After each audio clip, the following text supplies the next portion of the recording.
health. I dokle je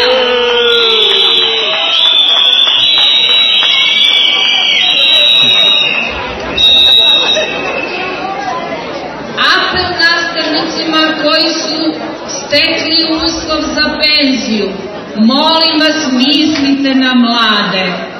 Sklonite se, preživljavajte svoj život da biste primali penziju, da država ne šteti